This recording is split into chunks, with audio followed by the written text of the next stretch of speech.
If your business currently is depending on you, it will eventually break. Now, before we get into how to remove founder dependency and build a business that survives growth, super important information that I want to tell you right now up front is that if you are watching this and you're consuming this information in order for you to benefit your business, then the most important thing that you can do is implement this after you have actually watched this.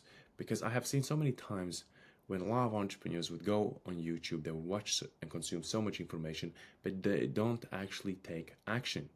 And because they're not taking any action, they don't see any actual results. So if you actually want to see results, if you actually want to grow your business, then you need to take massive action. The other thing that you can actually do to help me with actual people to actually grow their businesses is to actually subscribe and actually comment down below what exactly you liked in this video, maybe some content ideas that you want me to actually create for you to maybe understand more. Maybe it could be like, hey, I'm getting a lot of sales objections.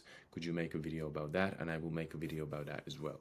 But most importantly, I want you to understand I have decades experience in growing and building businesses. I have spoke to a lot of entrepreneurs that are even doing hundreds of millions a year. Everything that I teach you here today will be based on my actual experience and actual my knowledge. So I want you to actually implement this. With that being said, let's get straight to it. So let me actually give you something that most founders will actually recognize this, right? So there was a time when my business looked successful from the actual outside, but inside everything depended on me. I was wearing too many hats. I was being the guy that was doing the cold outreach. I was doing the emailing. I was doing the messaging. I was doing the actual follow-ups. After the follow-ups, I would get them on a sales call. After I got on a sales call, I would be closing them. After I closed, I would be doing the onboarding. After the onboarding, I would be also their account manager. And once I was their account manager, I needed to also do coaching, fulfillment, so many things. At some point, it felt like, oh my God, I'm actually doing so much, but the business is not actually moving too fast. And at some days, I felt really burnt out. I was like, hey, I can't keep up the momentum. And it meant like if I didn't show up, nothing actually moved. If I slowed down, revenue slowed down. So this was what is known the paddling effect. It's like you get on a bike, you start pedaling, and the moment you start pedaling, the bike starts moving. But the moment you actually stop pedaling, the bike stops moving as well, right? At first, it felt kind of normal, because when you start a business, you are the actual system, you are everything, you are the actual business, right? Because you don't know what's working, what's not working. You're kind of working a little bit in the dark there as well, kind of trying to guess things. But eventually, at some point, what once helped you to grow becomes the thing that actually breaks you, okay? And you become the actual constraint to your business. So if currently your business depends on your energy, your mood, your availability, your memory, that's not scalable actual business. It's a fragile business and it could break at any moment because you could break at any moment. So I want to show you why founder dependency always leads to actual breakage, what it looks like before it happens, and exactly how to remove yourself without losing the actual control of the business, okay? So why founder dependency feels good at first, right? Founder dependency often feels like actual strength because you like are in control, you are doing the things, like, hey, I'm the best, nobody can do it better than me, I need to stay involved, quality will drop if I step back, right? And nobody's good as me in my own business because it's my business, I understand it better than anybody else, right? And early on, that's true, right? Because when you're starting out, you're gaining knowledge, you're gaining momentum, you're getting some speed. Yes, there's a lot of truth in that. But you should be involved early and you should do things yourself, right? That's true. Because at the start, that's all we do. But the problem is not starting this way. The problem is staying that way. Most of the times you see businesses start to grow and the founder and the business itself is doing the same thing. And then the founder gets a lot of overload, too much weight on his shoulders, and that's when it really becomes a problem. Because then the founder becomes not an actual system that grows the business, it becomes the constraint that is stopping the business from the actual growth. So founder dependency becomes dangerous when the growth actually begins, okay?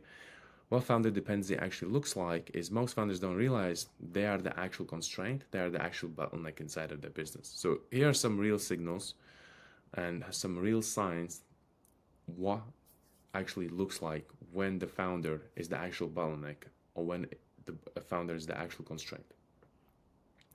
So every decision runs through you. Clients expect you specifically. Teams wait actually for approval. Revenue actually fluctuates with your energy, and you feel guilty stepping away. Okay. If you take week off and feel anxious, that's not actually ambition. Okay. That's a system's actual problem. That means you are the entire picture of your business. There is nobody else in the frame. It's just you. Because if you step away and you're like, hey, the business is not doing the same as it was when I was in the business, that means you have a serious problem. And at any moment, when you are actually picking up some momentum and growing, your business can actually break. So why businesses break when they depend on one actual person?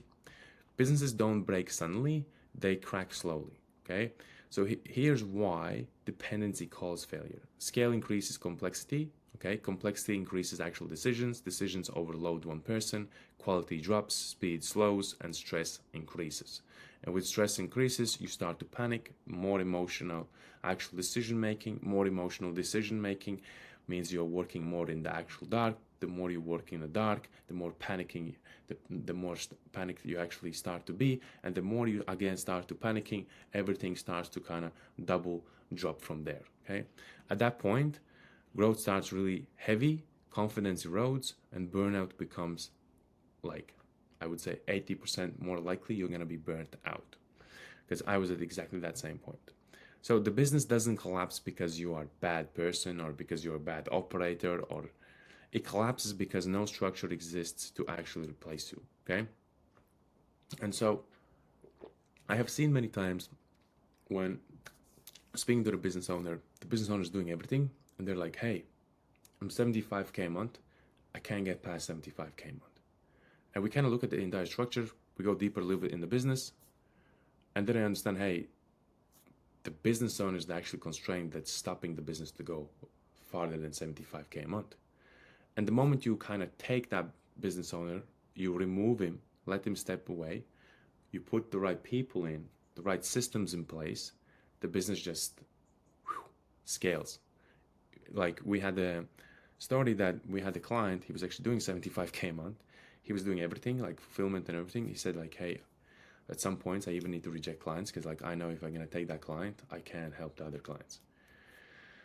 And at that point, we kind of asked, like, and what do you think it's currently kind of stopping you from growing? And he was like, hey, I think I need a system, which was partly true.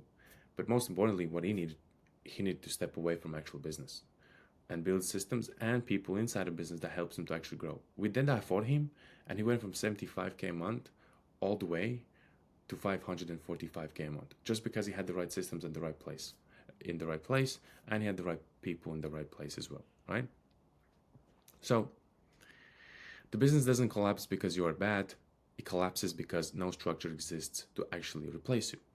So the shift from hero to actual architect, super important to become an engineer of your actual business, not just actual superhero that saves the business, but an architect that designs, builds, and grows the business.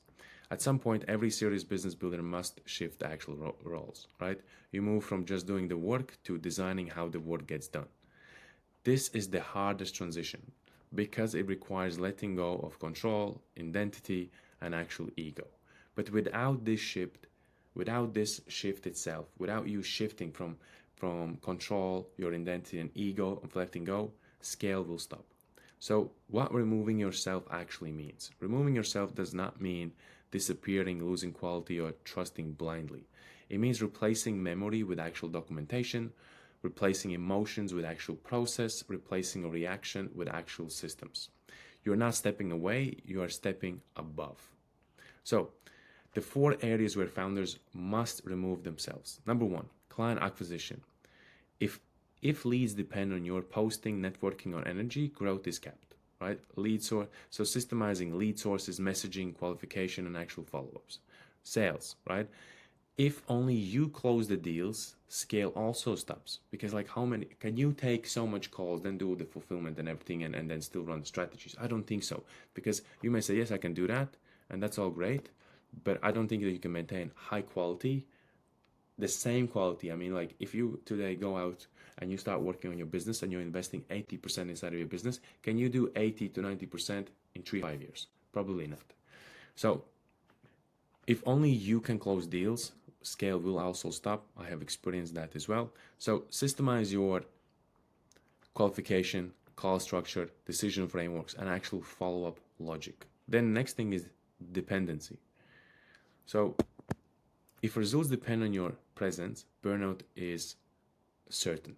Like if you are the main guy that's delivering everything, you're onboarding, there's delivery steps, expectations, and you're doing everything yourself, you're more likely to break. So again, you need to think about onboarding, like what can be systemized on the onboarding, like how can we systemize the delivery, like what can be documented, what could be like kind of, instead of me asking them the questions on the call, maybe there's an actual form that I actually send them, they fill in all the questions, they send it to me, I can see them and I can operate from there rather than me jumping on a 45-minute call, asking them all the questions, going more in the depth. Maybe you can actually send them a form and a Loom video showing them how to fill in the form and everything, and then you save more time that way, okay? Expectations, right? Talking about timelines and everything, and then obviously quality checks. Then the fourth one is decision making. If every decision is emotional, chaos will start to grow. Okay, so we need to again get data, because raw live data, like I can't stress enough about data, and every video almost is like kind of speaking about data, but data is super important because data allows us to really ask ourselves the question, what the data is telling us what we need to actually do. Instead of saying like, what do I need to do today? It's like, what is the actual data telling us? Okay. So if every decision is emotional, chaos will grow. So you need to systemize your metrics, weekly reviews, feedback loops, and clear priorities. So why systems don't kill freedom? Many founders resist systems because they think systems create rigidity, limit creativity, and remove actual control, right? The opposite is true. Systems would actually help you to reduce stress, increase clarity, protect energy, and enable actual creativity. With systems, you help yourself to have automated processes. So instead of manual process, instead of you asking 50 questions, or let's say 30 questions to better understand the business, you send that in an actual form. Now, imagine how much energy saved. Because asking 50 questions, getting the answer, going back and forward. Imagine you just sent a Loom 50 question form, they fill that in. Now you have a business that's documented and systemized. So you have saved more energy, so that energy is protected. Okay. So how to actually start removing dependency starting today. Okay. So this is the implementation. So now you understand more why businesses will break and why your business could break if you are the only guy in the business and the business is dependent on you. So you don't need to disappear tomorrow. You can actually start very small. So ask, what breaks if I don't show up? Okay, that's where the system is missing. If you say, hey, if I don't show up, this thing will actually break. So for example, you could say, if I don't show up, the fulfillment will break, right? So then what can we do to systemize that? Can we, in the fulfillment, is there certain forms, right? Because like, can we make a roadmap for them and actually send them the roadmap? Maybe you're doing like, you have a coaching course, right? So instead of you jumping one-on-one on actual calls, and then if you don't show up, they don't get fulfillment, can you do actual like a coaching program that walks them through step by step of what it is, how to do it, and then at the end they maybe book in a call, right? So instead of you, maybe this could be again one process, one decision, one outcome, right? And you can document it. Okay, so maybe again, like I said about the form, asking 50 questions on the boarding to understand somebody, to understand their kind of profile. So you could do maybe a Loom video, or you could do like a YouTube video, send them that over, they watch that, the form is there as well, they fill in the form, okay? So again, ask yourself a question, what breaks if I don't show up? That's where the system is most needed, and that's where the systems are missing. So you can document one process, one decision, one's the actual shift, okay? You start to shift slowly because you start to document your processes. The long-term payoff, okay? When a founder dependency is removed, growth actually starts to stabilize, confidence returns, decisions slow down, and clarity starts to increase as well. The business becomes something you actually own, not something that owns you. And I think this is the most important thing for most businesses, most coach consultants and agency owners, is to understand that the reason we got in a business is to create a successful business, not to create a high paying job. Okay. And this is also the reason why you should actually think about actually systemizing your business. So some final thoughts. If your business depends on you, it will eventually break, not because you are weak, not because you failed, not because business are not meant to rely on individuals or on founders. They're meant to run on actual systems. Okay? Because a business, if you look at some of the biggest companies, Amazon, you could look at Microsoft, you can look at Apple, all of them have systems. They have hiring systems, they have training systems, they have marketing systems, decision making systems, health check systems. Everything is such system in such a high systemized environment that the business can actually scale with the chairman, with the owners actually being there. Okay, so, and at the moment you start building those systems, everything will start to change inside of your business as well. Okay, so we covered a couple things just to kind of summarize everything. So I showed you the pattern of what happened to me. Okay, I showed you if your business depends on your energy, your mood, your availability, and your memory. That's the reason you should be really designing systems. We talked about like why it feels good at the start, what it actually looks like. We talked about why businesses break when they actually depend on one person. Okay, we talked about scale when you actually scale increases complexity, complexity increases decisions overload one person, quality drops, speed slows, stress increases, panic begins, decisions are actually made, emotional decisions are made, they lead to more panic, more working in the dark, and that's when really everything starts to double drop down. So we also talked about the shift, right? When you go from actually the superhero inside of your business doing everything to actually becoming an architect and start building systems. We also spoke about what removing yourself actually means, and then actual 4 areas where founders must remove themselves: client acquisition, sales, delivery, decision making, and then how to start removing dependencies today, the long-term payoff, and also I'll give you the final thoughts. So the most important thing right now, what to do, is once you watch this, if you want to watch this again to kind of zoom more in. But the most important thing is that you actually take this, implement this, use this inside of your business so you can actually change your business, not to just consume the information. And now, if you're a coach, consultant, and agency owner, after helping over 100 plus coaches, consultants, and agency owners to actually scale their business, what I want to ask you is, if you are currently trying to really grow your business, scale your business, and systemize your business, then what we actually offer is a audit system call where we will jump on a call with you, audit the systems you have in place already, systems that are broken, and systems that actually needed in order for you to scale your business. And if you are a really great fit to work together, we are more likely to actually give you a guarantee and help you actually to scale your business from there. If that sounds really interesting to you, there's a link down in the description.